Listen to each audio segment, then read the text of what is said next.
Hi, my name is Nyanton Hotmai. Our topic of discussion today is about the current proposed resumption of Jonglei Canal after 38 years when it was stopped in 1983. Joining me here in the studio today to discuss this important topic, we have who will join us shortly, the Undersecretary of Ministry of Water, Resource and Irrigation. We have engineers, we have engineers and also environmental specialists here who will discuss this important topic. We will try to look at why is the government considering resumption of the project at this point? What is South Sudan going to benefit from this topic? Also, we look at what are some of the advantages and disadvantages, and these are some of the issues our expert will explore further. But before here in the studio with me, I have Engineer Ding Diar Ding. I have Ms. Census Kabang Loliong. I have Niall, Mr. Niall Tidmamer. And shortly, we have two guests who will join us shortly as soon as they get on.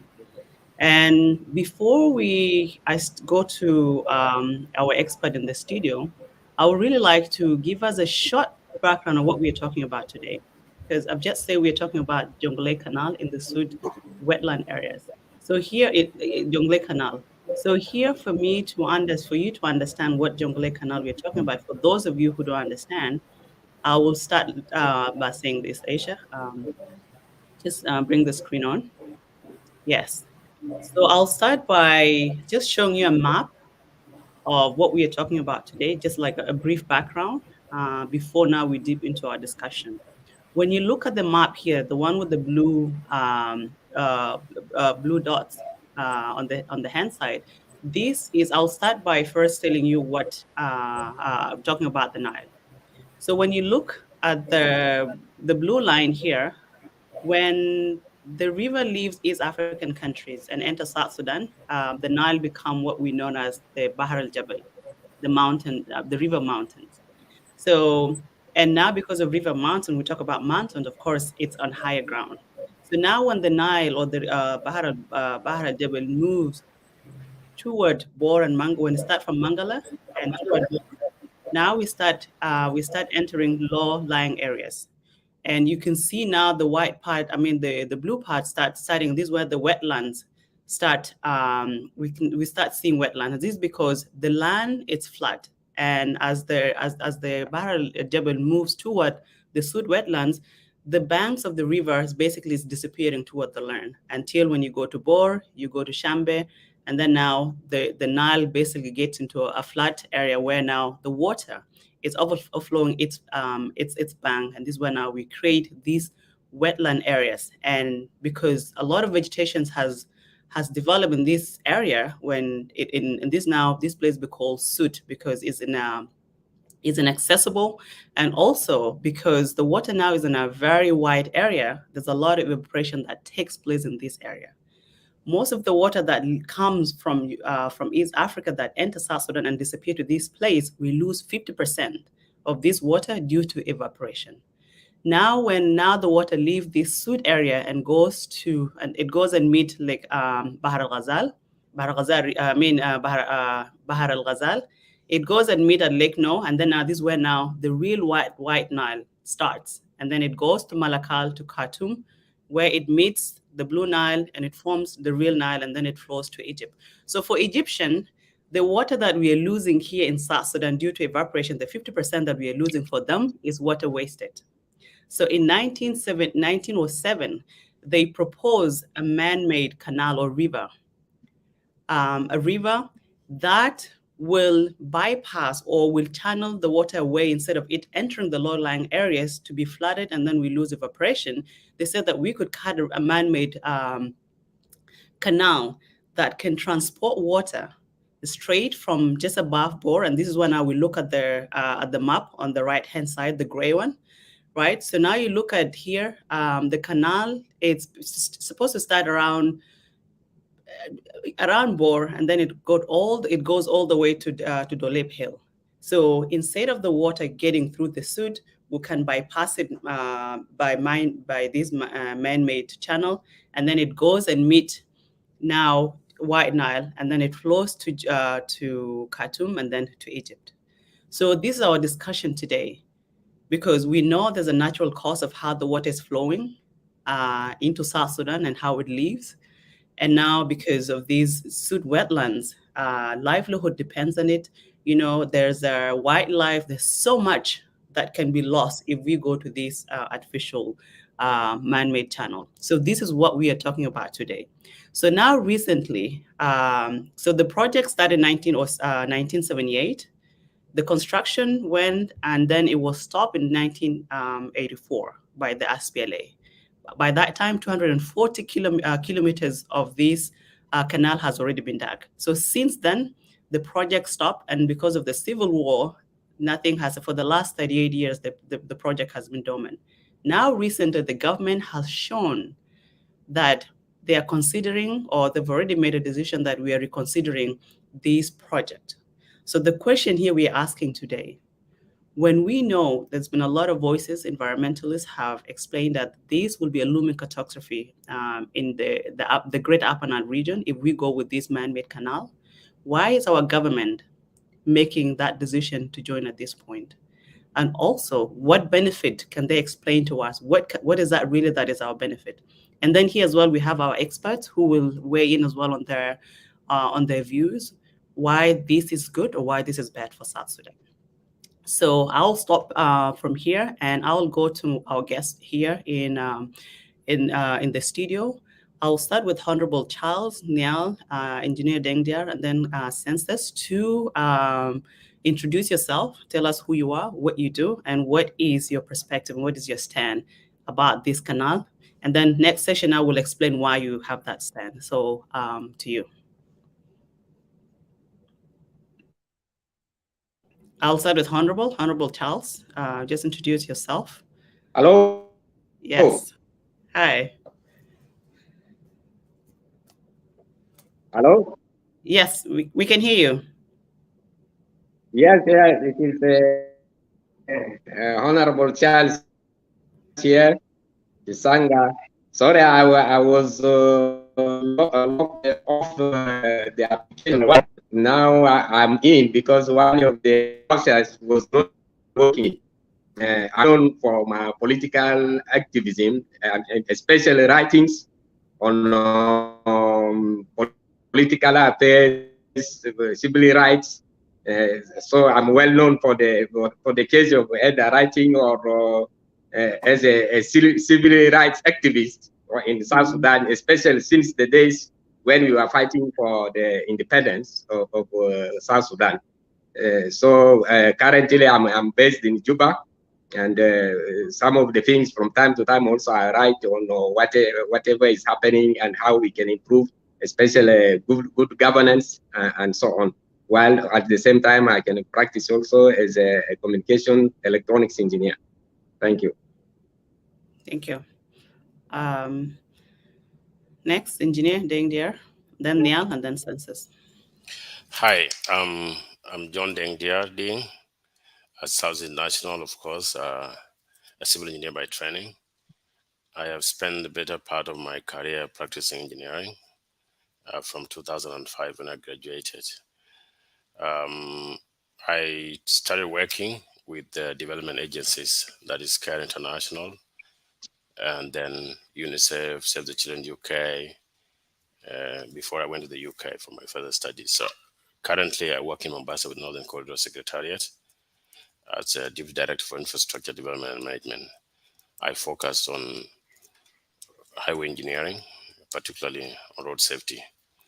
I have had probably lengthy writings on issues of public policy concerning South Sudan, and Jonglei Canal, especially water management, has informed my sentiments, given my experience in Great Upper Nile during my work in South Sudan. So in principle, I stand for the resumption of Jonglei Canal, not as a project, but as a program. And I will explain that later. Thank you.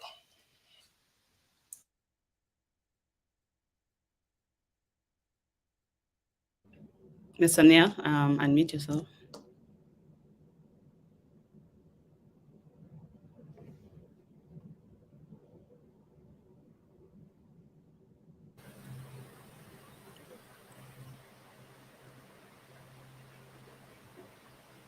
Are you able to hear me now?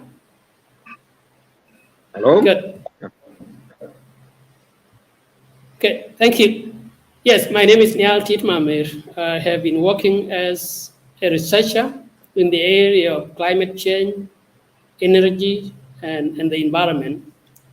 And my stand on the resumption of Jonglei Canal is that we should not resume it at the moment because the context from which it was started in the 70s has changed. And I will make further explanation later. Thank you.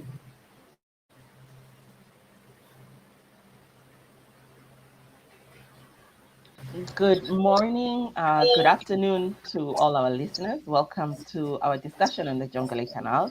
My name is Census Kabang Loliong. The Jonglei Canal project is close to my heart, and part of it is because it was one of the first projects that I worked on, projects related to the Jonglei Canal that I worked on in 2004, 2005, 2006. The Jonglei Canal too has its own historic context. But in the current situation in South Sudan and in the current situation in terms of global climate change, I believe there is a need of reanalyzing the project, its impacts, understanding what those impacts are. And as an environmental manager, part of what I look at is really what are the mitigation factors? You know, what do we need if we want to resume it? Or do we not resume it?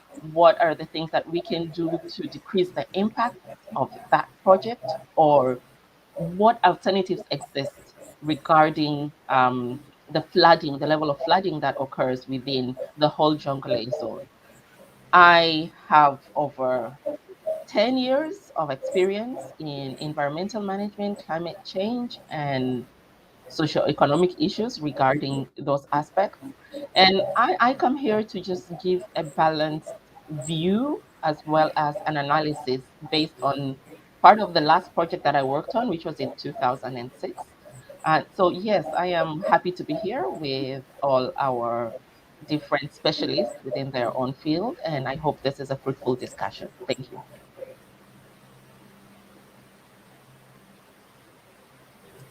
Thank you all. Welcome. This is going to be a fascinating discussion. As we've just heard now, we have the supporters here of the project as a program. We've also heard for some who are calling, census calling for assessment of this project in our current context. And then also Niall as environmentalist has stated that if I'm correct, that he doesn't see a reason why we should go ahead with the project as we go ahead. So here, before we dived into our discussion, we are still waiting for the undersecretary to join us. He's still having technical issues to log in. But I think, Niall, I'm going to come to you to give us a little bit of the context of what is the government proposing in terms of resumption. What are some of the reasons of why we think we should resume the project, and what are some of the benefit would South Sudan get out of this? Okay, thank you very much, Nyathon. So yes, it's supposed to be the government to give this overview about why the canal should be resumed. But since the undersecretary is not here yet, based on my reading of the proposal or the presentation that the Minister of Water Resources and Irrigation made to the cabinet in December, the government is proposing the canal as a way to customize it to meet the South Sudanese interests. This is like these are the words from the proposal to basically customize it to meet the South Sudanese interests, because they say the previous project or the project was initially proposed by the Egyptians and by the Sudanese. By then, South Sudan was not an independent state. And the government is basically saying, now we have a dark channel sitting there hollow, and is affecting people. Like, people cannot move from one side of the canal to the other. Yet it has just remained in the middle of nowhere. It's like 240 kilometers of it dug already, and it was stopped by the SPLM. So in a nutshell, the government is proposing it to meet the interests of South Sudanese. And my question is, what is that interest of South Sudanese? Yet the project initially was designed to basically divert the water from the Sud wetland, where up to 3.5 to 4.8 cubic meters of water basically will be diverted out of flowing through the normal channel to a new channel, which will take up to 7% of this water to Egypt for Egyptians to benefit. Based on my reading of the project documents, since my school days in around 2000, early 2000 up to now, new studies have actually emerged, and these new studies are pointing to the fact that it's not the right time. I mean, it's not the right project. And in fact, if it is a South Sudanese project, this should not be a South Sudanese project, in my opinion. And the reason it should not be a South Sudanese project is that you are basically taking water away from South Sudan. South Sudan is experiencing a situation of extreme water scarcity. As you move away from the Nile and from the Sud wetland, we are experiencing a situation of extreme water scarcity. As you move closer to the river basins and the floodplains, we are experiencing a situation of extreme water that is causing,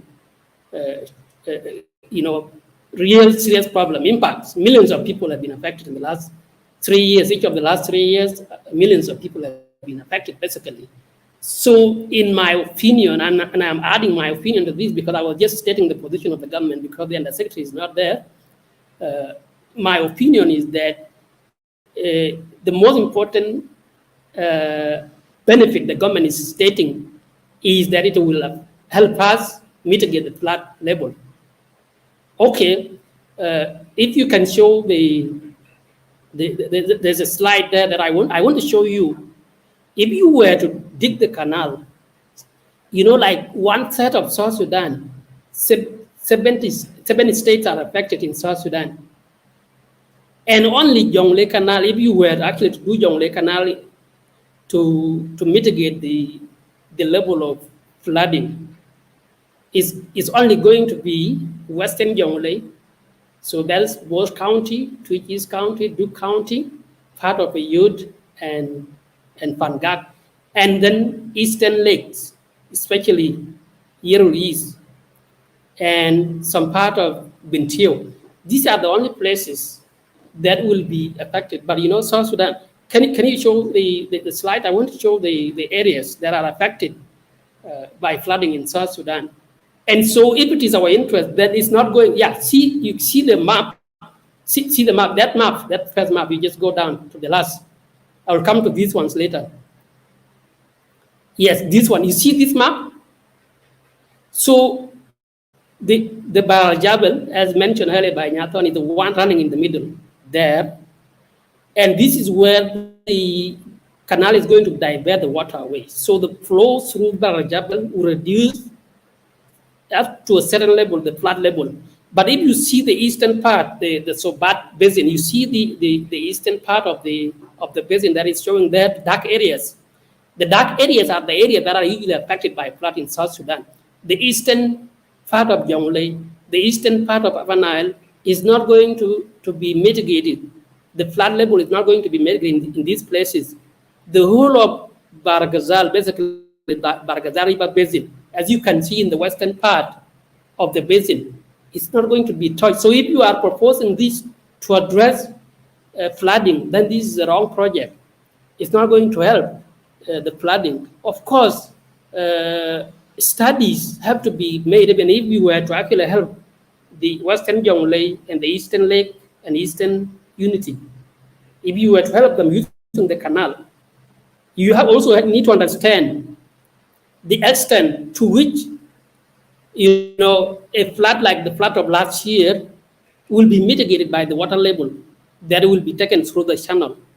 The 3.5 cubic meters or 4.8 cubic meters that is going to fall through the canal. What about if the water level increase?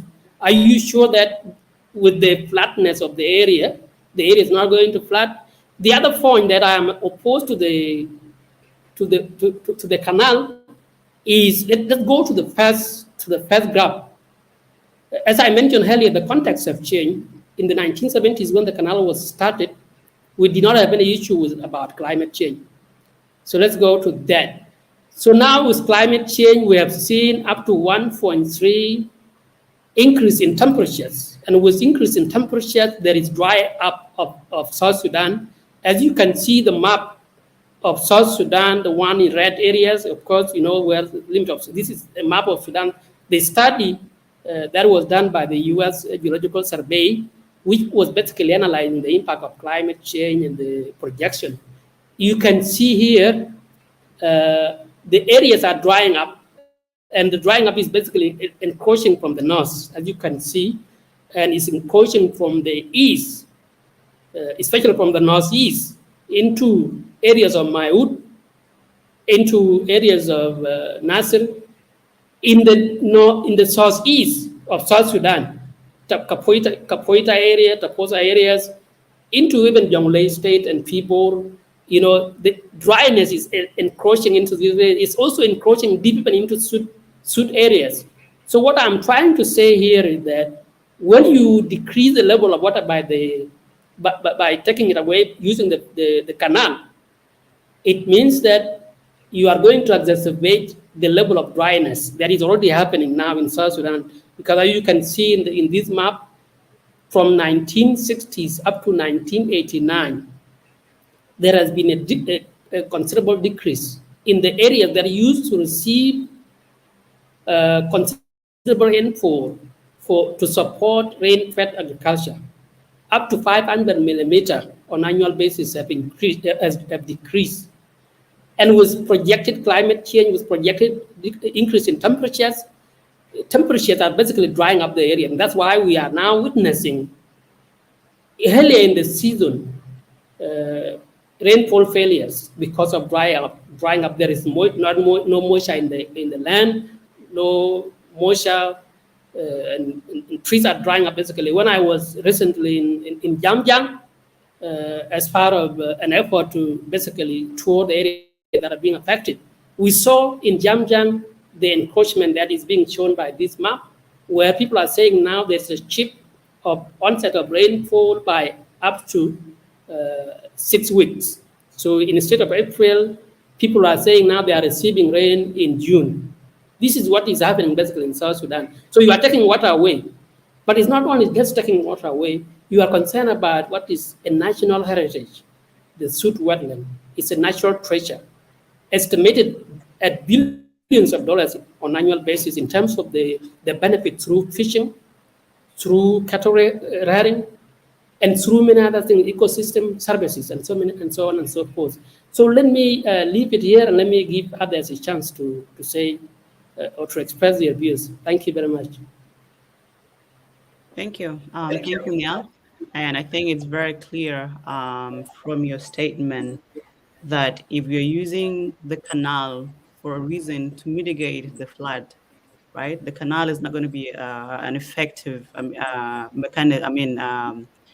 mitigating mechanism to stop the flood, because some of the area within the floodplain areas will definitely be mitigated, but some of them will not be affected. So using canal as a way to prevent the flooding is definitely not a sustainable way for us to go forward. Thank you for that. Um, Honorable Charles, I'm going to come to you and just give us your views. Why do you think we should or should not go ahead with the project?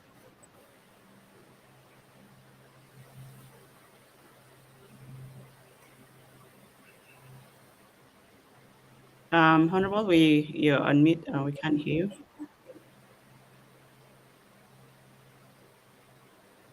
Yeah. Okay, I'm online now. Hello. Yes, thank you for giving me the chance.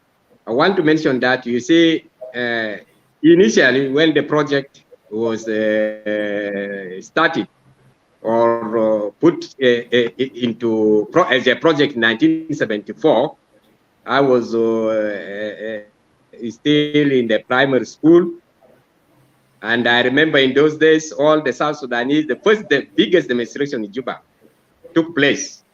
And even all over, this is one of the things we should remember, that initially, that is why when the SPLM, the SPLA revolt took on in 1983, they went swiftly to stop it, because initially when the Egyptian, they called it Integration Council then, as well as the Nile Waters. So people, the South Sudanese were objecting to this project. And the main reason in those days, they concentrated on the benefits. They said 50% of the waters that goes down from Mongola towards Bor and Bahar al-Jebel, Bahar al-Jebel, yes, and Bahar al-Zaraf, which are the many, plus the swamps there, all those areas, it results in 50% of operation. And that 50%, the Egyptians then calculated that could mean about 5 giga cubic meters of water per year. That could mean additional 2 million acres of agriculture in both Egypt and Sudan, then northern Sudan. So they were more concerned about what goes downstream and not what the local inhabitants will benefit from. Okay, now the other studies have shown that now when you divert this water through the canal, you see there is an ecosystem that depends in the Sud region. The ecosystem depends on this flooding as well as the swamps. There are lots of swamps. There are permanent swamps as well as these partial swamps that come and go, which are not permanent. But what is more concerned with it is that also the effect of that flooding and the swamp areas and so on generates different local economy. That is especially like fishing. Also in the ecosystem, we have the fact that a lot of animals, migratory animals, actually I read that the largest population of antelope in Africa use that Sud region to migrate, to come and graze and go away, as well as also the people who had cattle there. So this also will affect the way, because when the 50% is diverted to go through the canal, then some of the swamps will begin to dry up. When it dries up, it affects the ecosystem. It affects the livelihood. And these people could not even suggest that let us go, when we dig the canal and wet the water, then what about using something, even a project like irrigation schemes, in order to keep the same ecosystem existing? There was nothing like that. The only interest was how much water is going downstream. So you don't care about the diversity, the eco diversity, and the livelihood of the people. And even today, I think around the world, people are trying to protect wildlife. So if we have got the wildlife, especially those who depend, the animals who depend on this, nobody want to make a study and show the effect on them, then it is not good for us. Yeah? In the end, the more study was concerned just with Egypt. What the benefit they have, we will not, even birds. I read that thousands of birds migrate from Eastern Europe. They come to the swamp areas for certain seasons. And then if these birds come and then they don't get the water level as it was before, or find some of the swamps have dried up, then we are affecting even the small biodiversity that we want to save, especially endangered species, some of whom now depending on the Sud region to exist. Some of the birds I read about them, like the black-crowned cranes, white pelicans. Their livelihood exists upon that Sud region. So this is why I don't support and just a quick resumption of the to finish the canal, and then you don't know.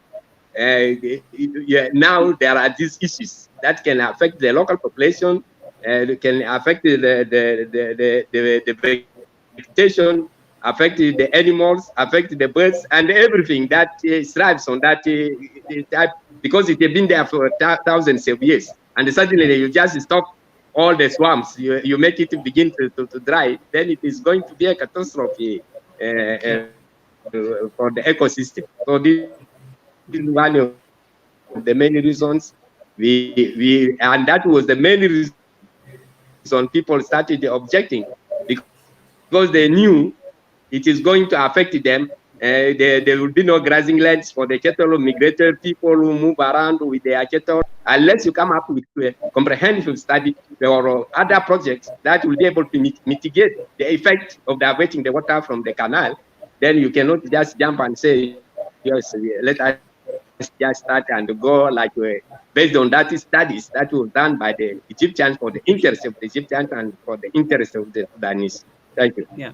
Yeah, thank you so much, Honorable. And I think I hear very clearly that the implementation of the canal will definitely affect the livelihood of the community that are living around the Sud region, as well will affect the migration, mass migration of the animal that depend on the land, and also the biodiversity will be much affected. So, of course, if we really need to resume this project, a comprehensive analysis, I mean, study need to be done, and as well mitigation plans need to be put in place, and how do we mitigate this side effect that we're going to get from the project. Thank you so much for that contribution. I so engineer Deng, there are between you and Sensa's like, okay, Sensa's the only woman in the in the room, so I want to be gender balanced. But anyway, her camera is off, so I'm going to jump to you. You back? So Deng there, okay, you're the one, but then Deng there has an opposing view. So since this, I know. Okay. So let me just go to Deng there since he has an opposing views, and then I'll come to you if that's okay. Um, Yeah, thank you, Nyanton and colleagues, for your intervention. Uh, I have listened to the two contributors, and I think they've made great points that I agree with. Niall said that in the circumstances to which we are, we cannot resume the project, so it doesn't rule it out completely. Engineer has said it needs comprehensive study for us to resume it. To me, I talked of it as a program, not a project, because a project would look at defining the delimitation of the project itself, excavation and extraction of water, without looking at the broader view of what of the effects of taking away water or even keeping that water. In principle, my arguments are informed by my personal experience and the wider leadership I've had on the socio-economic effect of this element, especially the suit system. I was born in Kongor, that's where the headquarters of Jonglei project is, 5 kilometers away from my home state. I saw the machine passing by my village, and we used to go by when it was actually digging the canal. And I never took it so personal until I graduated in 2005, and I was involved in Sudan Basic Education Program that was meant to construct 300 primary schools in the new Sudan. By then, I was based in Eastern Equatoria, where we did extensive piece of work. In Capoeira, about 27 primary schools were started. Then I was shifted to Upper Nile, where I was to start a school in a place called Atidoe. That's where Dr. Lem was born. And when I went there, first thing that happened was there was no water for drinking to begin with, because the water had receded back to the Nile, and we were left with dry mud. And across Nilwak, people were wallowing in water, in swamp. We tried to make bricks, we couldn't make bricks because the soil in itself was not good for construction. So I had to fly all the way to Rabak to get cement. And by the time the cement arrived, we had some few projects to do in Wanding in Ulang County and Atidwe, Manyo County. And I can tell you, out of 300 primary schools, I was able to break foundation for 27 primary schools in Eastern Equatoria, that is in Capoeira, County generally, Budi County, Ikotos, and Torit. And nothing took off in Upper Nile. I have tried to, that sentimentally affected me, and I started reflecting on what is it? And so since then, my interest, of course, at my undergraduate was on highway engineering. But then I decided to invest my energies on understanding what is exactly this water to people of Upper Nile and the concept of biodiversity protection in relation to the livelihood of people. And it all comes down, my reading so far, and the last one that I read was this reading by Professor Godi. And they generally talk about, Charles Lang and Professor Godi, they talked about, it's split into now the conservationists and development proponents. Let's be very honest. Flooding is mutually exclusive to development. Not until you are able to control water and direct it in your own way, you're not able to experience flooding. So my sentiment is the people of Upper Nile have lost about 1.5 decades of development in relation to other South Sudanese. Because I've had the opportunity to work in Upper Nile, I worked from Yerol. I actually had the opportunity to travel the whole of South Sudan by road from Yerol all the way to Gong Machar. Within Upper Nile, I've traveled across, as I just mentioned, Atidoi, Wanding, and also the Eastern Equatoria and some part of Central Equatoria, involved in construction projects. And every time you think of a project in Upper Nile, you think twice. As a director for projects in South Sudan Road Authority, that was the last position I held before I came to Northern Corridor, we identified the national network. And construction of a highway, two-lane, two-way, in Upper Nile is estimated to be about $1.8 million a kilometer, while in some parts of Equatoria it comes down to about $900,000 a kilometer. This, to a great extent, has been an impediment to any development proposition that is to be taken to the Upper Nile. So then I had to dig a little bit into reading. And so I'm actually currently finalizing my PhD, and I'm doing it on sustainable development or sustainability of projects. And I came across, that led me to how sustainable development came about. And sustainable development is generally a balance between inevitable human activity, that is to express aspirations of human development, to address its own realities, maintenance of biodiversity conservation, and then ensuring that you use these resources sparingly, so that you are able to, in Brundtland report, is said, that is our common future, is that, sustainable development is the ability to address your needs today without compromising the ability of future generations to address their own needs. So we have to create a foundation for today's development so that tomorrow's generations are able to meet their own needs. What is in Upper Nile right now is that the generations are not able to take off. So one thing in principle is this: we must control this water. We cannot just say we are giving water out to Egypt. Water is flowing to Egypt anyway. But are we in control of water? So my hunch is that we need to take control of this water so that we direct it to our own good.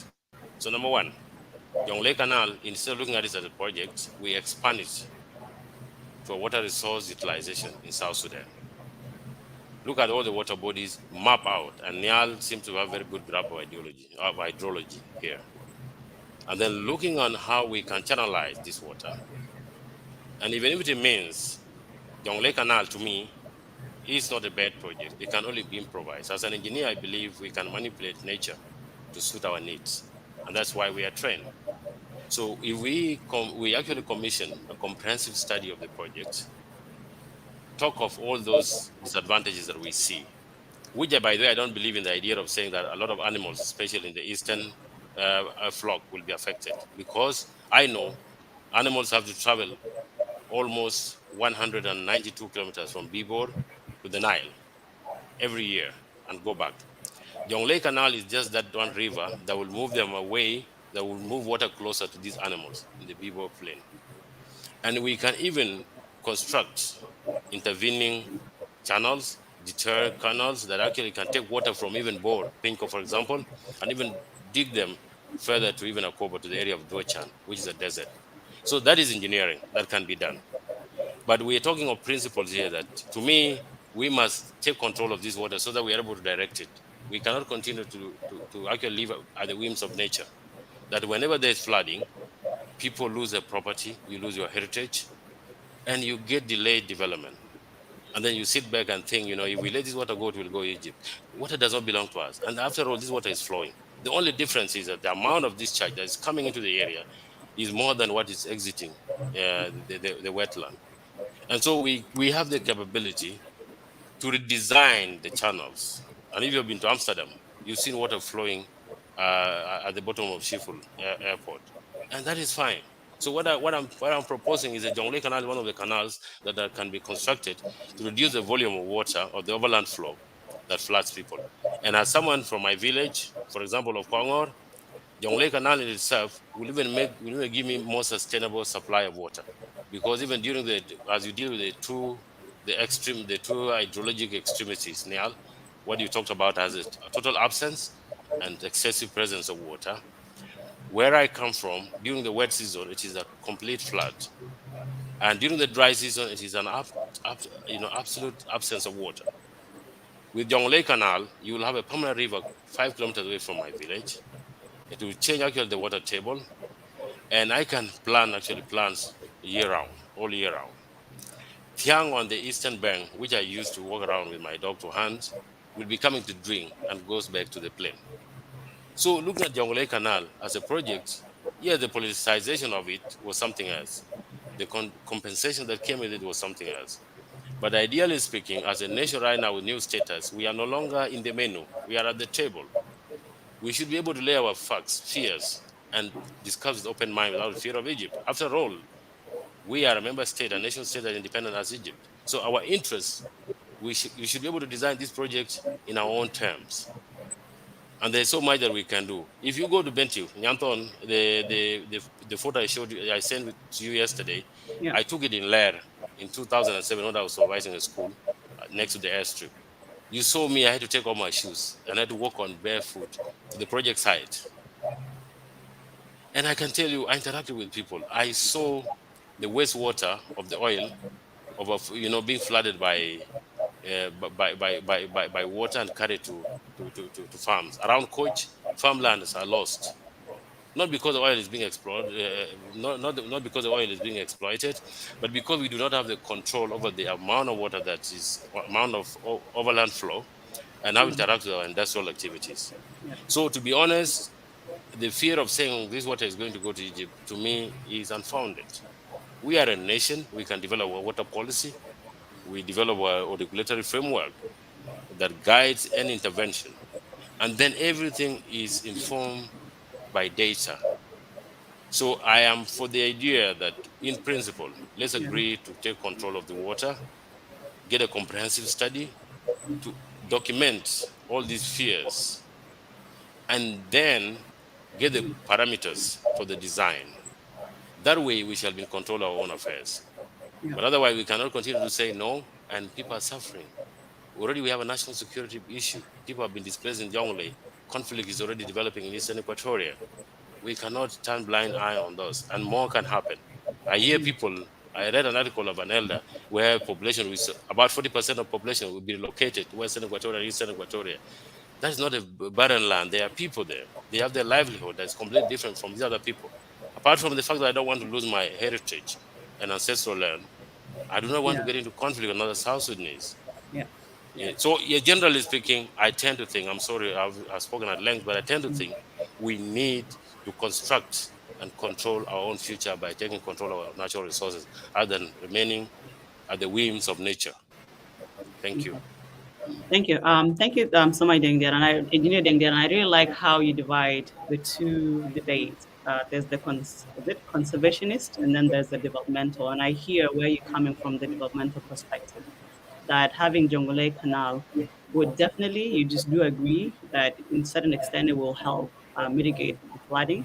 At the same time as well, it would be able to provide water to some of the communities that are actually not, that are far from the Sud region, floodplain, or are far from the water.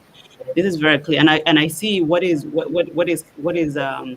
what is common across, tell me if I've already talked, is the fact that we need a comprehensive study, right?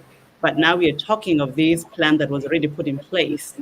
So how does these comprehensive studies and how does our way of being part of Jonglei Canal, how does it look like? Census, I'm going to come to you, and then I'll come back. Sorry, the undersecretary just called and he said that he's giving a presentation to the vice president, and he's running late. I don't think he'll be able to reach us.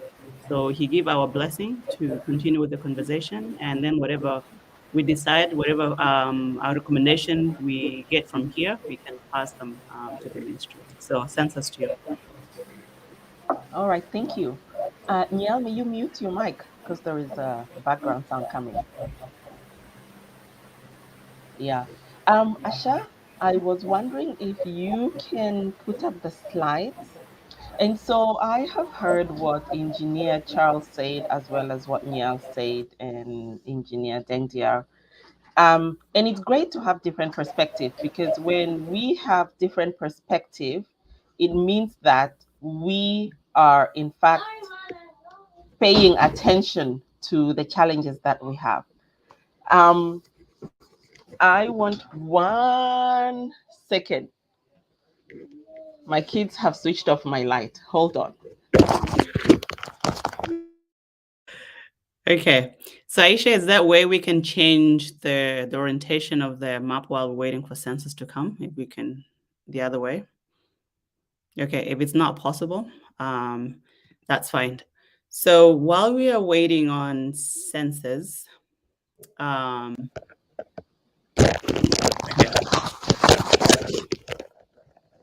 Hello? Yes, go ahead. We can hear Sorry you. about that. Mhm. Okay, Aisha, is there a way of rotating that photo, the image that was sent? To all those who are looking here, I wanted to bring a perspective just for us to understand some of the work that has been done on the Jonglei Canal. This is a side view, okay? And the part on top is the part that is by the main part of the River Nile, while these parts at the end are really the width, the extent of what we consider as part of the Sud Swamp itself. Okay, we have our vegetation and our grasslands here, and then we have the trees, which is now going more into the mainland. The reason I put this forward is so that people have an idea of the vegetation setup, but also that there is another part for people to see, which is that the elevation across this region from the River Nile all the way to the inwards part of Jale going further, it's almost a flat plain, right? Meaning a flat plain, meaning meaning the elevation is between what, 400 to 450. It's similar elevation. There isn't places that are really deep or really high. And this is important because this is the reason why we really have a lot of the flooding that happens in our area, that happens in this region. A lot of the flooding is related to the level of the water, that because the water flows heavily in, we don't have highlands in those regions. And what does a canal do? What a canal does is it puts a structure, most likely a structure around here or here, that decreases this, that creates an embankment so that the water does not flow anymore. But what it also does also means that there would be more water within this part, because part of the canal, and I think Engineer Dendiar, you didn't mention that part out, which is that part of it is an excavation that is also done. That excavation is done to deepen the level, the level of the river underground, to deepen it so that the water all remains within the structure. Okay, that process, it's a full engineering process that will need to be done, and it's going to need very trained people to do it. Secondly, on this map, I know that the north angle is showing on another way. Sorry about that. But this is a satellite image. This is the blue is the main channel of the river. A lot of the red is the sidelines. This line that it's not very clear, I don't know if we're able to zoom, is the current canal that exists there. it's visible from space. What is left is just completing a small part of it to reach here. And once that is done, it cuts off most of this region from any amount of water flow that comes from the river.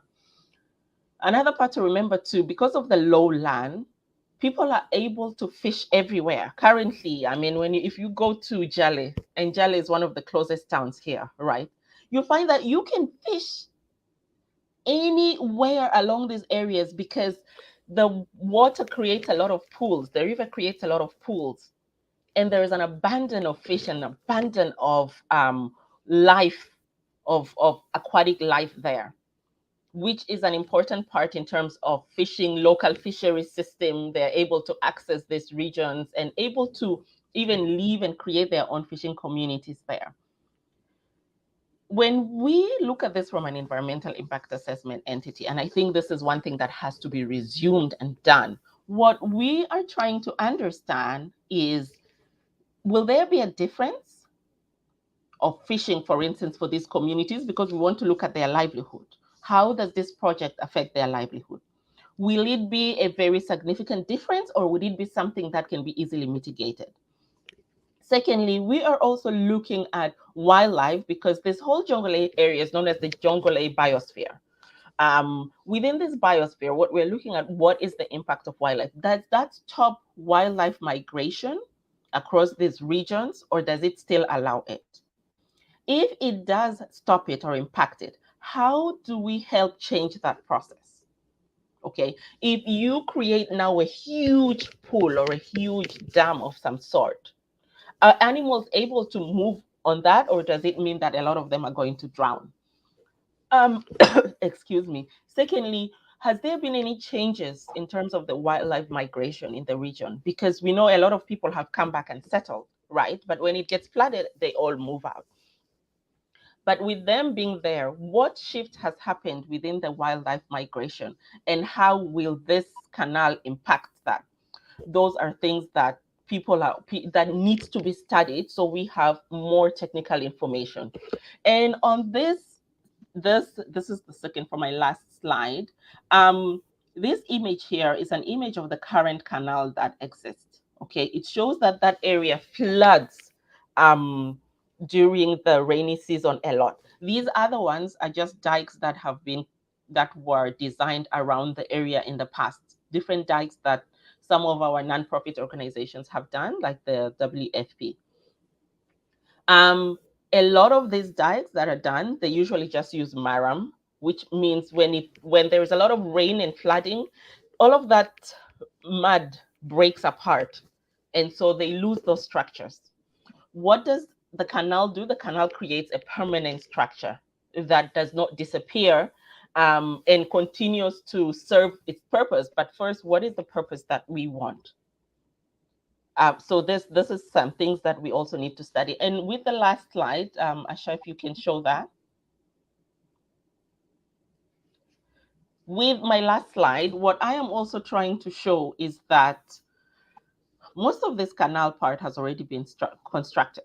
How much work have we done to understand what the current level that exists causes? What are the impacts?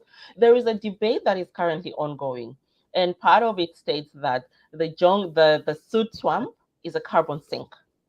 Okay, that the amount of carbon it absorbs is more than the amount it releases.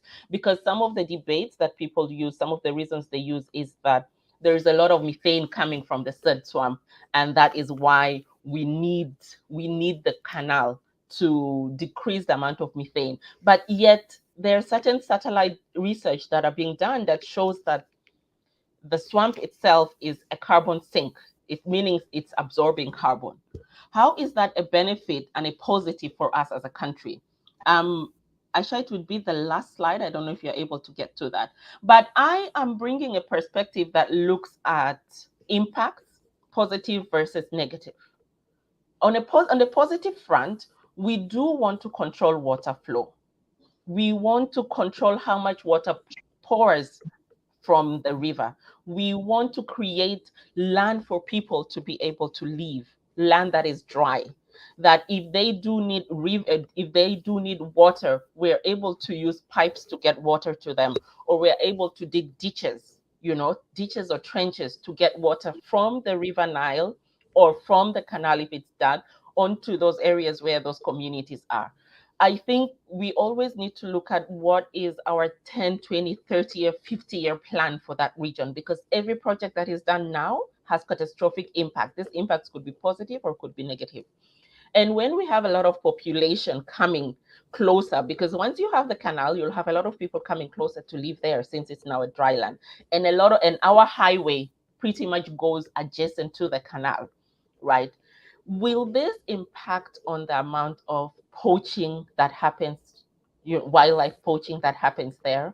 Will this make the animals not come to these parts anymore? And if they do use the region where the canal is to migrate, to move from one side to the other, do we have structures that are going to allow them to do that? And last, what are the impacts on the fishery community?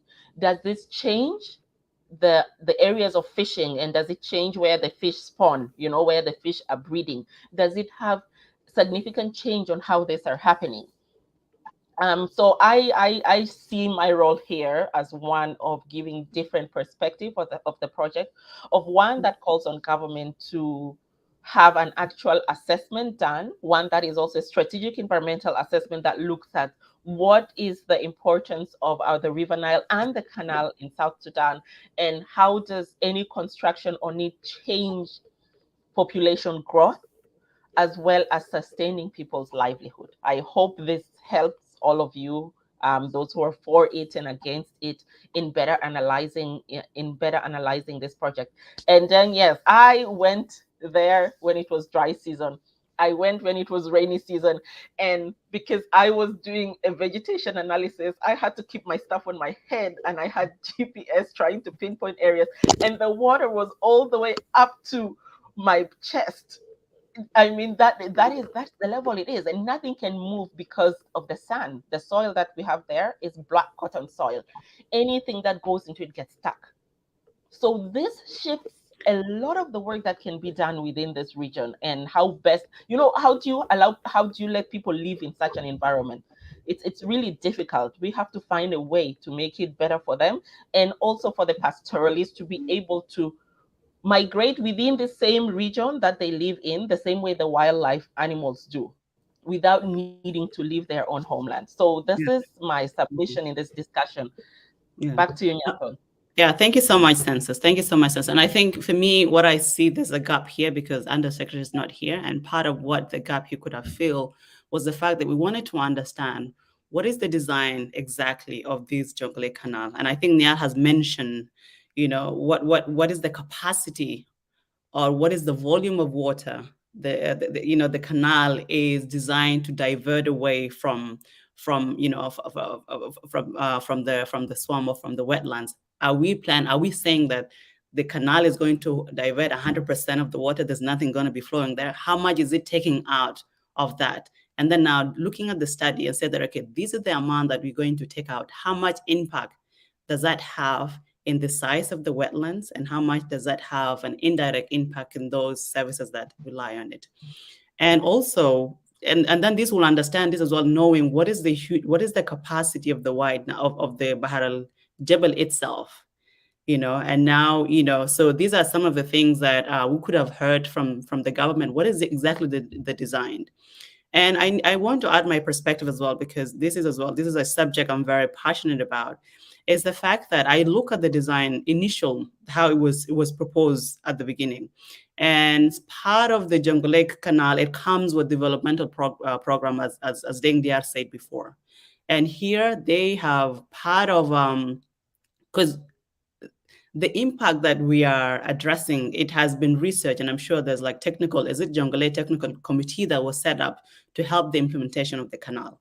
And they've looked at the impact on different impact in terms of environmental, hydroclimate impact, livelihood, all those things has been researched. It's well researched, it's written, it's out there.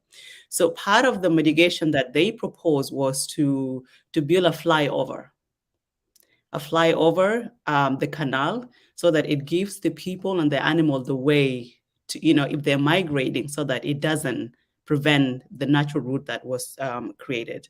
And they say that part of as well the project is the fact that there will be agricultural development that will be given to the people there. So there's some proposed project that are part of this canal project. The question here is, are those projects going to be implemented as promised? Or are they just a way of lying to us so that we accept they just go on with the canal? So these where now the role of our government comes in and say that, okay, if we say that, okay, the canal is going, first of all, now climate change, the level of flood is going to increase.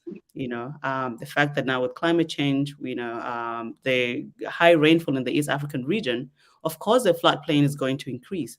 If they say that this is the amount we're not taking all out, we're taking certain amount of the volume, but the suit still have, of course, is going to shrink. And I look at the study, it says that the suit will shrink by 10%. The suit region, it will shrink by 10%. So the question here, when we do our impact assessment, how much impact does 10% of the shrinking of the suit, does it have on the livelihood of the people? Does it have on the hydrology and all these other things?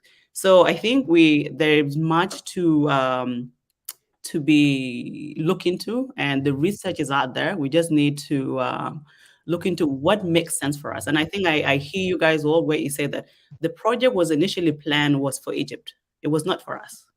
So I think now we need to turn the table and say that, okay, let's now reassess it. Do we have interest in it? If it doesn't, and this is political, I think this is a part that we are not talking about it. There's geopolitical involved in it. And how can South Sudan stand against Egypt? This is a whole story that, we don't know what is going on at the background and how the government is being pulled, whatever way it's happening, right? So I just wanted to add that. And I would like to, so our audience, if you have any question, I've seen there's really good comments that are taking place here. We'll address your comments shortly. If you have a comment, please do, because our next session, we're going to address your questions. I want to open the floor to you guys. If anybody have a comment you want to say, please do, and then we'll move to the next. So yeah, then there, I see your hands up.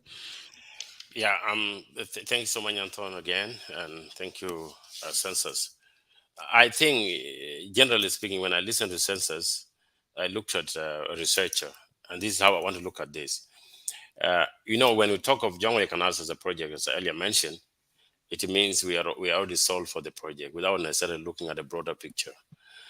But the realities have changed, and I tend to think, I'm talking from a perspective of assuming that I'm a head of state in South Sudan, I have the welfare of my people, and as a realist, as one of the best theories of international relations, any decision you make is in the best interest of your people first, before you engage with any other member state. What Census has done is to open a Pandora box of questions that we should be able to look at as areas to be addressed.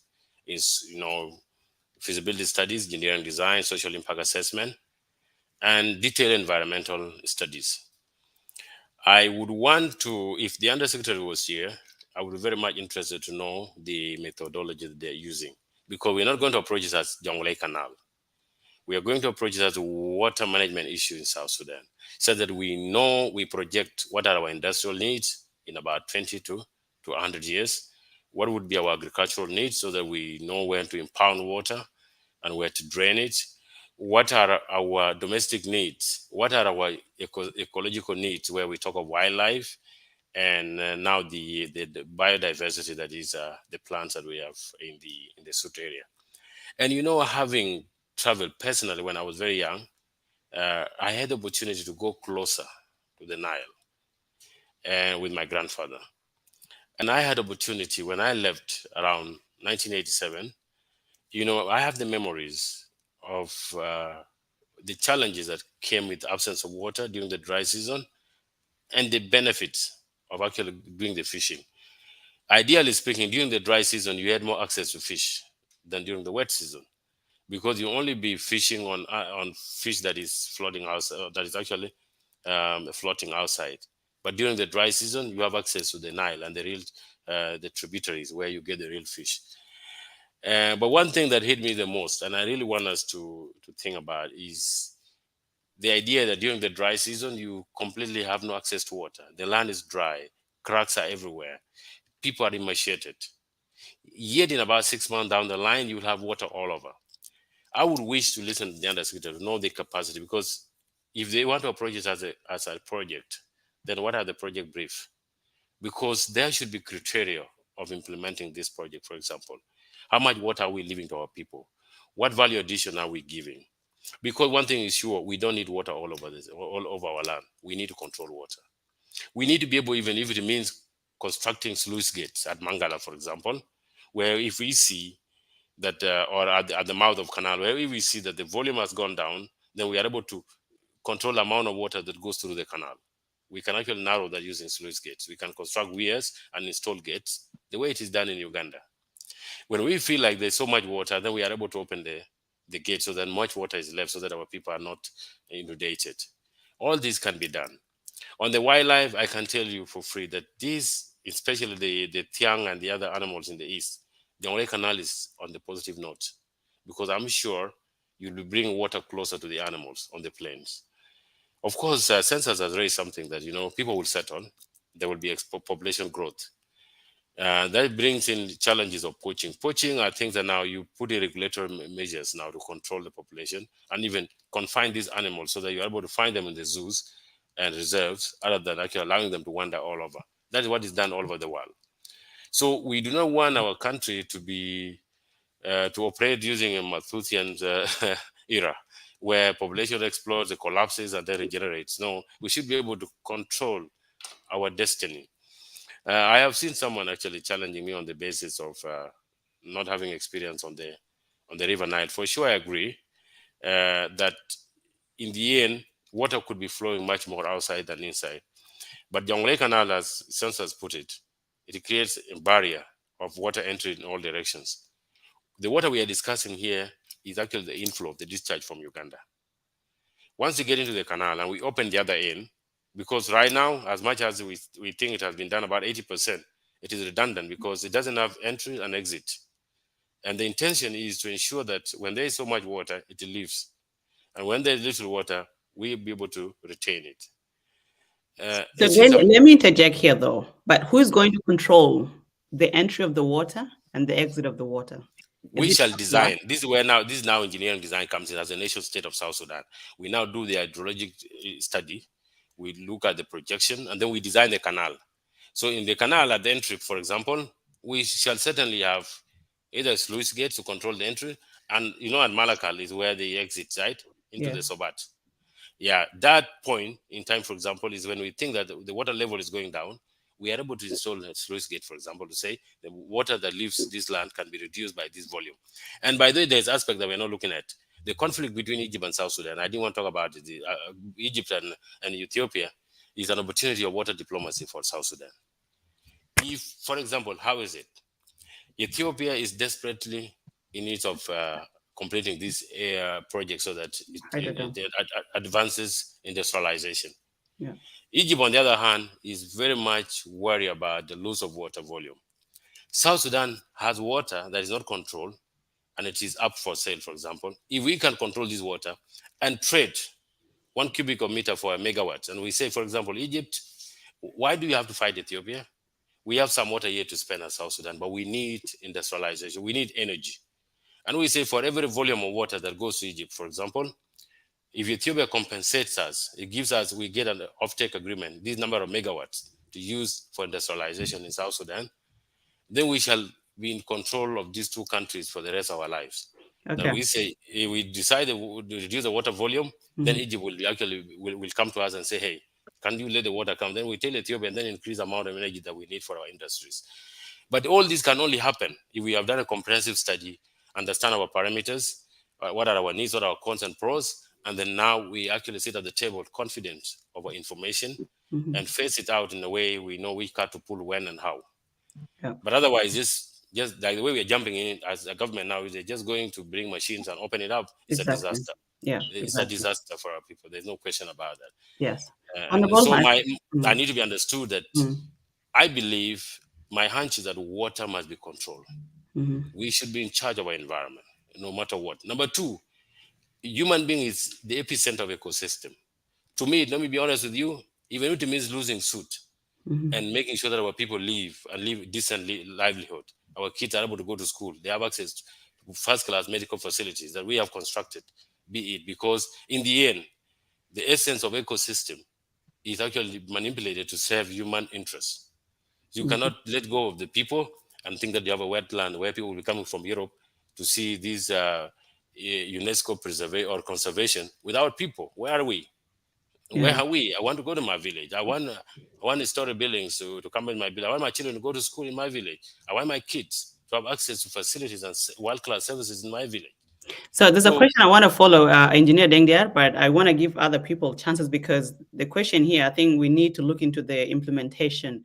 How does constructing the canal, how does that translate into us having hospitals and and then we'll come into that. I'm sure you explained in your what you did before, but there's a lot involved in that. I want to give a chance to anybody wants to come. Okay, Neil. Yeah. Thank you very much. I think we have a number of areas where we agree, and one of them is that we need to control water. And I totally agree with that. We need to control water. That's it. We really need to provide water where there is no water, and when we need to control too much water. And my position earlier, as I stated, and is based on studies done, modeling, and all those things, and combined with climate change. The canal, as it was originally planned, is not going to control water, basically, in our favor. So my proposal is that we need to control water, and if we want to control water, we really need to build a dam in Nimili and in Bedan, which is source of Juba here. That means we will control extreme water coming from Uganda because we are getting flood from Uganda when there is too much rainfall in East Africa. And so we can store excess water in that dam. And in addition, we will generate a lot of electricity. And by the way, as they are put it, in fact, we need development in South Sudan. Engineer Deng, the reason why we are behind in Upper Nile is just because we don't have development there. And all these things will be solved by development. And so if we are in control of water, the best way is the dam. That we will actually regulate the level of water that we want to pass safely through the Jabal. We want to build another dam upstream in Barghazal. The Egyptians and the British actually proposed a dam on the Juru River, one of the branches there, to really store more water there because, one aspect of the Barghazal River system is that much of the water that is coming there and the Barghazal River system actually originates from an area where there is a lot of rainfall. And so it's supposed to contribute a lot of water to the Nile system.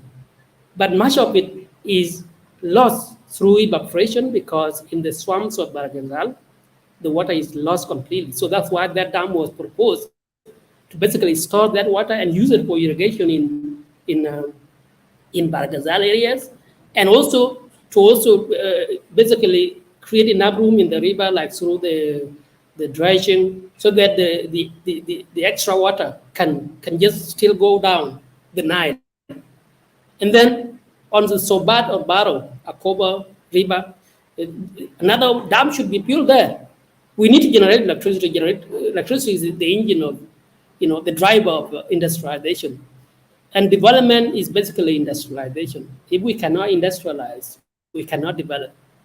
And electricity is basically the driver of that kind of development. Investors will come here because there's power, and will create a conducive atmosphere. We are not putting this water into use.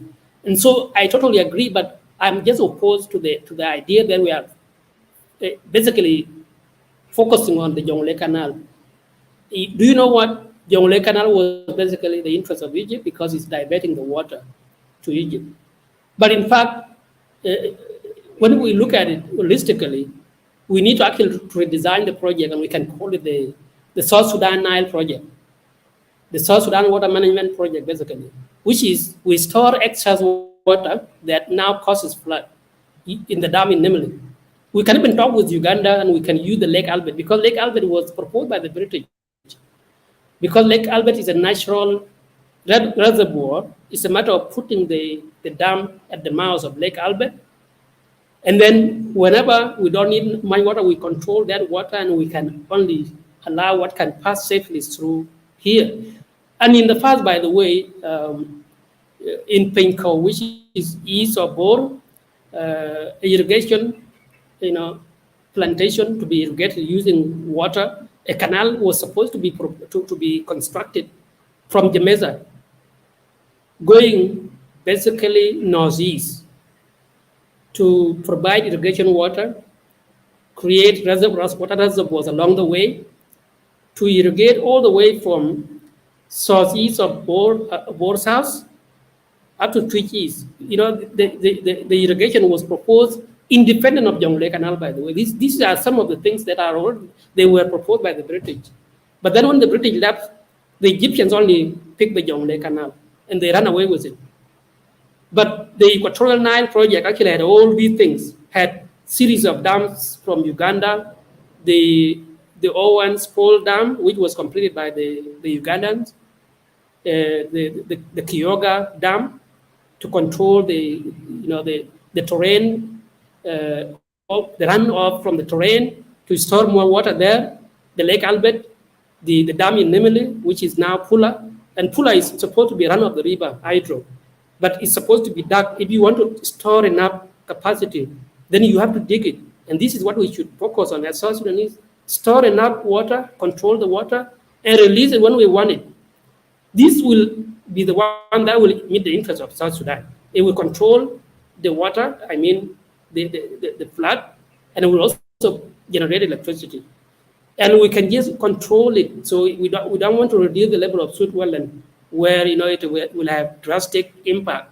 So whatever the water that will be controlled or held back by those dams will be the one that is safe for our ecosystem too.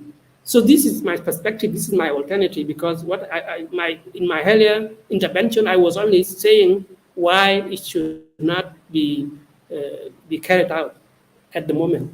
And of course, because the context have changed and we have to do comprehensive study, but then again, we have to actually focus on these projects that I have just mentioned. These are going to meet the interests of South Sudan. Yeah.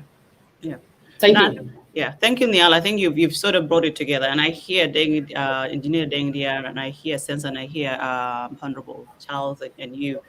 As you said, we agree the fact that there's a complete need for us to control our water, right? The water has become, a problem to the community that are living within the floodplain.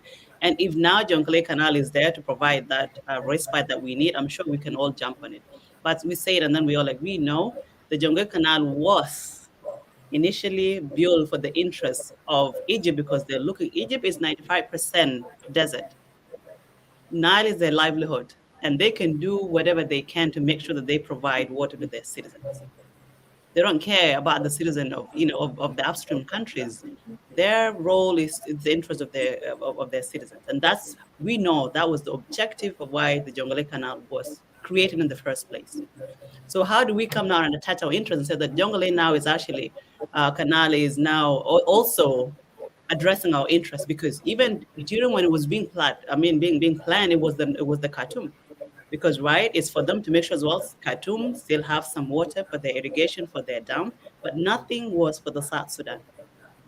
So that's what we are calling, and I'm sure it's something that is very clear for all of us here, that the dam was created not for us. And if we want to be part of this, we need to reassess and renegotiate some of the things. And if it's not in our interest, we have the right to say that no, this doesn't serve our interest. If we want to control our water, it cannot be controlled by Egypt. As Niall just said, we have, and a lot of countries control their own water. We can build our own infrastructure. That can even turn the problem we have in the floodplain into something, can even create more development than what we can get from the Nile, from the Jonglei Canal. As Niall will add, maybe we can even do floodways. Floodway basically distribute water into countries, right? If we have a lot of flooding that is happening within the Jonglei Upper Nile greater region, we have some areas that are dry. We can have floodplain that we can open during dry season. We could have even somewhere else we can have dam. So I am with the view that, okay, I am a moderator, but at the same time, as somebody is interested in this topic, my view here is that the Jonglei Canal doesn't solve our flood problem. Jonglei Canal, it would bring some development, but I don't think it will give us the robust development. We can use the water that is causing us problem more sustainably. That would what I'll add. I don't know, Honorable and Census, if somebody wants to add something, let's just, and then we can wrap up, and then maybe if we have any questions here from our viewers, and then we can add. What I can say is that the Jonglei Canal itself can be a source of flooding, according to the research I was reading, because like the past 2 years, the flooding that we had, increased the flooding, has been because Uganda had a lot of water, so they decided to open the gates to allow more water to come down. And if you had finished the Jonglei Canal, it will have also flowed through the canal and it will have flooded its banks, because it is not meant to control the water.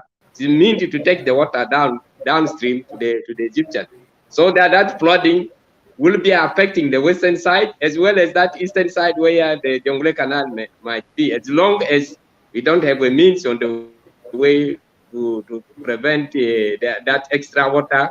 I mean, to keep that extra water from flowing downstream. So it doesn't mean that it cannot overflow the banks of the canal. The same water could overflow. We could have even more flooding than just on the side of the western side. So that is one of the things we have been overlooking. Thank you. Thank you. Census?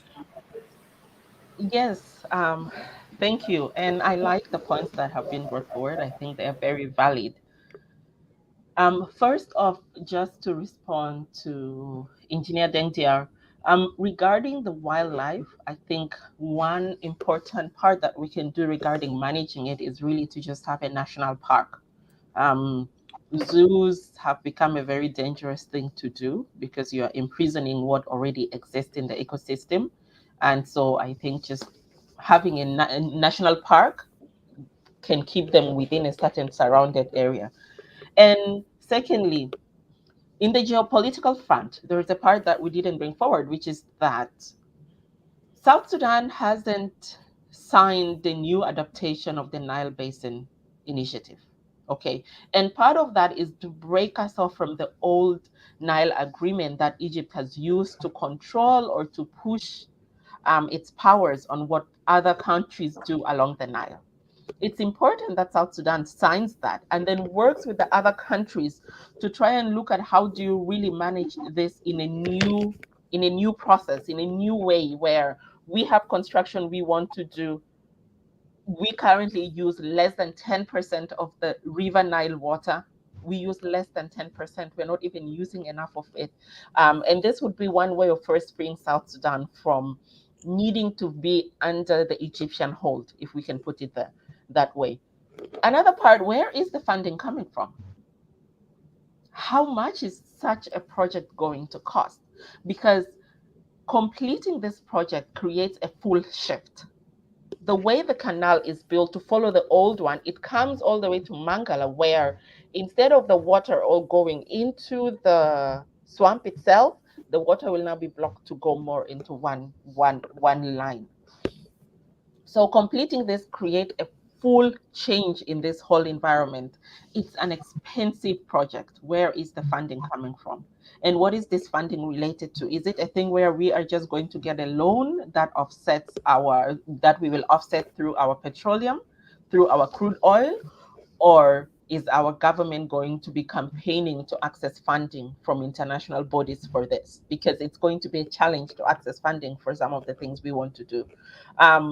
And that is where it's important that we have the studies done. We have a full understanding of what we are going to do, what our mitigation factors are. Lastly, I keep thinking of this other option, which is, why are we not deepening the Nile itself? Yeah, Dengtiar, you'll have a better answer for that. I am also throwing that out as another option in all of this. why don't we deepen the Nile? Lastly, regarding people getting access to water, we have the River Nile, yet we do a lot of construction of water pumps to give people water. I think one way of giving access, especially with what he said about the dry season, is that we have to have ditches or pipes leading from the River Nile all the way to these various communities. You know, it's not difficult to do that and have water tanks within all these different towns so that people are able to access water easily as well as get access to clean water. So all of those things are important, and I think these are things that we can take forward. We also have to look at what is the future, and there is the 100-year floodline, the 50-year floodline. Whatever project you do, you have to understand where you are going with it, because if there's anything going to happen later on, how are you going to deter that? Is the plan of building dams downstream a good one, or even hydropower dams? Yes.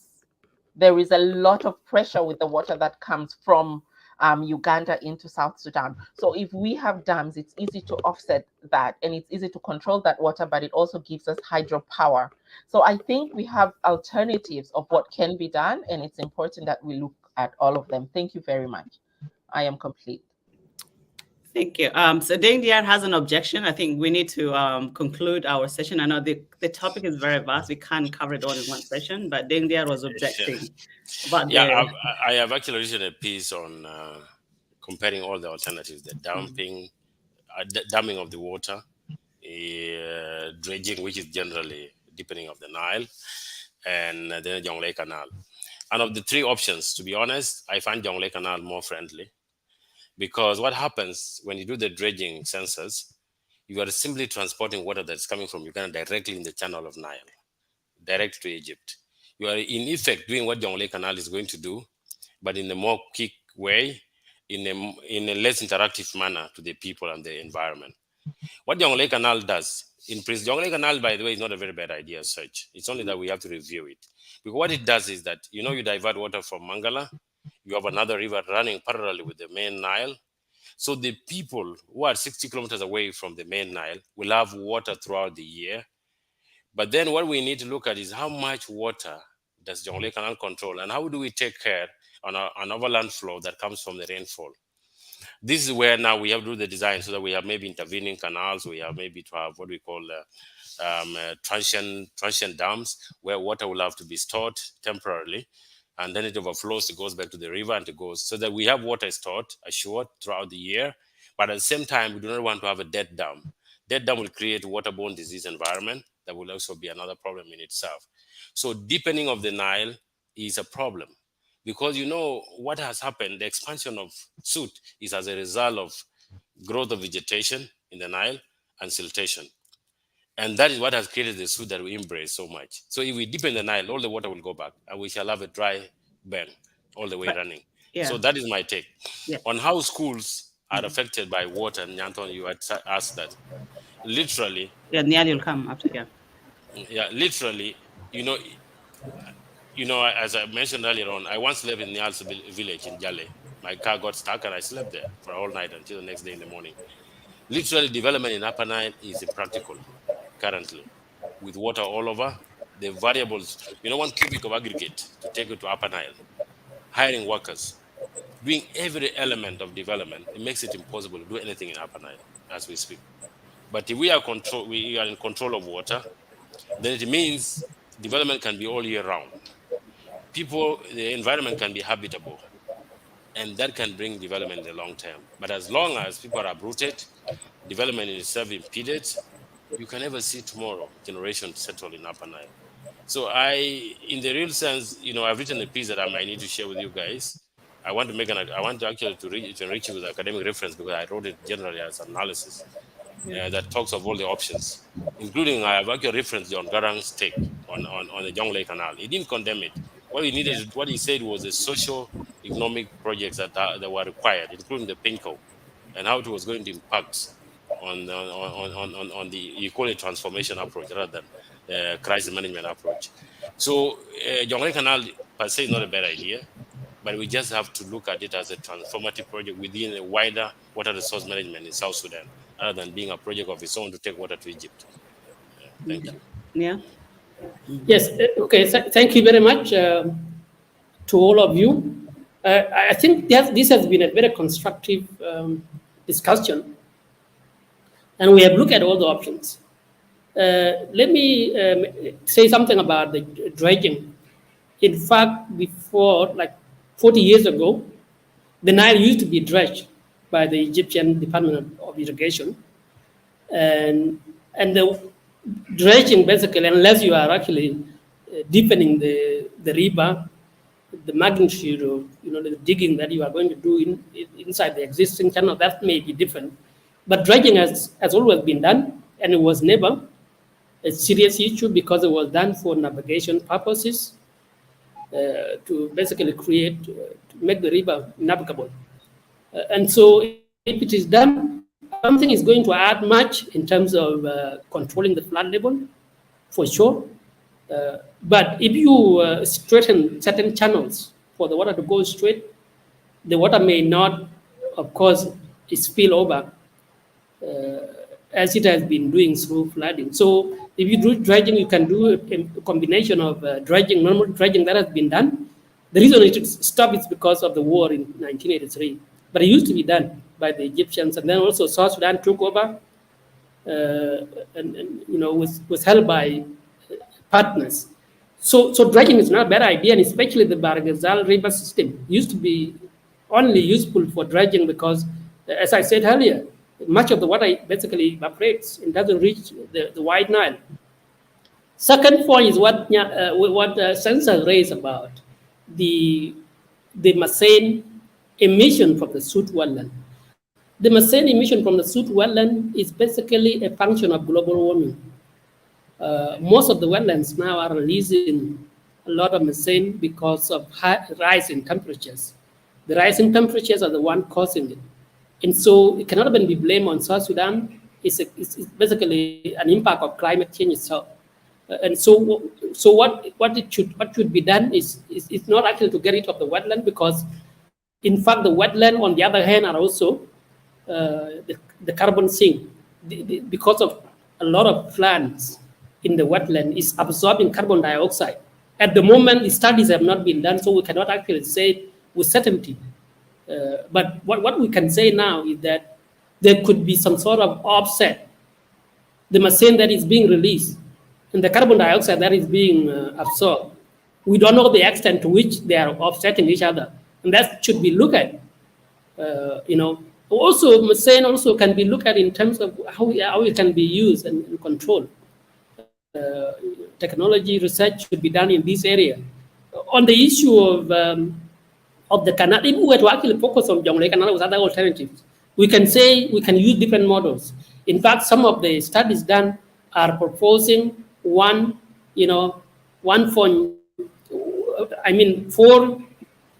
cubic meters, 4 million cubic meters of water going to Egypt. This one is opposed to what I said earlier, 4.8 million. There is also an option of 6.6 million cubic meters per day just running through the canal. And all of these are giving you different options. The lowest one is going to reduce more part of the wetland. It's not going to affect fishing or other, it can affect, but it may be better. But if you are looking at water, which is Egypt looking for water, of course, it's going to, so we have to, if we were to focus on that, I think we can look at different models, different options of, like what Deng Diar mentioned earlier. If we were to put some control gates at board to release, to control whenever we want, of course, it could be an option. But the problem now at the moment is, what I said earlier, the increase in temperature that are drying up the land. And so even if you are putting these, then the soot wetland is going to be decreased. But my position is that if we were to look for option, let us actually explore the dams upstream, because the dams upstream, what they do is that you have in control. But if you allow the water to go to divert through the canal, if there is too much flooding like last year, you will still experience flooding, okay? But with dam, you can control. Like in Egypt now, with the construction of the high Aswan Dam, the lower Egypt has never been flooded because they are able to control the flooding with that. So dams are some of the ways to control flooding. And of course, if they are done in a proper way, because of course they can cause significant environmental impact if they are not managed very well. And so what we are saying is not like an absolute, let's just push for this. But my idea is that let us actually study all these options instead of saying we are going to study the Jonglei Canal as proposed by the ministry. We should say we should propose what I said earlier to be South Sudan Nile water management project for water for irrigation, water to generate electricity, and to control flooding. And this way, if we look at this, we look at the dams, we look at dredging, we look at actually what the Dutch call the room for the river, which is, you can actually relocate people who are close to the riverside or to the swamps. Like part of my village, Jale, can also be relocated to the east. Like there are all villages for Jale, there are all villages for Pakir, for Ajuang, for Kongor and Nyak and Lit. Those old villages, even though the eastern part actually narrows as you go east, may not be enough for the people. Like, if you relocate people, also you build a dike. I remember Chances was part of the team that did the environmental and social impact assessment for the dike that was constructed in 2005, 2006. And I still read your analysis, the environmental analysis, which was really good. You had different options of alignment for that dike. And if your alignment for that dike was actually taken, I think it would have been helpful, because one of the options was actually to set back the dike from where it is now, because if you set it back, the level, the power that will be reduced significantly. So, for example, if you move the dike to where the current road is, the road that is going up to Twitches from both passing through Amerik Yale and Mar, if you use it as the new alignment, you're actually going by 5 kilometers east. And then you relocate the villages, it can actually help in some ways. At the moment, the flood of last year and 2020, places, if you go east, some places were not actually considerably impacted. But if you combine relocation to the eastern part with a dike, it can help in some ways. So these are some of the options that I would like to be studied for us to look at them and look at them comprehensively, and then we pick one. Yeah. So we can, at the end of the day, reject the Jonglei Canal completely based on the analysis. That's my final position. Thank you so much to all our guests in the studio. I know we have so much that we can talk about. We have so much we can touch on. We haven't even touched what is the impact of, in terms of climate, because now if the evaporation it's taken out, because part of what the canal objective is to reduce the evaporation that takes place. So what does that do to the rainfall within that area, right? So there's so much that we could touch on, but now we don't have all the time we have in our hands. I just want to mention a few. We've had a very engaging audience that have been commenting here on the site. And just Michael Atur, he said that evaporation is not a loss. And Goodwich Francis wanted to join us, and Thomas, but unfortunately, this is we can't bring people live. It's just it's a discussion in here. And also Chola Chok Nok gave us the elevations of the areas, and he said that even though the canal still goes, the Twitch is the lowest point in Upper Nile and will always have water, regardless if the canal is there or not. Also, we have Chol. So, building these canal may be beneficial for various reasons. This Chol agree with Deng Diar that the canal will bring development. And also, Chol Deng Demanyok said the resumption of Jonglei Canal project will create economic disaster to the people living along Nile Basin. Chol do agree that Canal will come with impact. And also, I would like to, I think Chol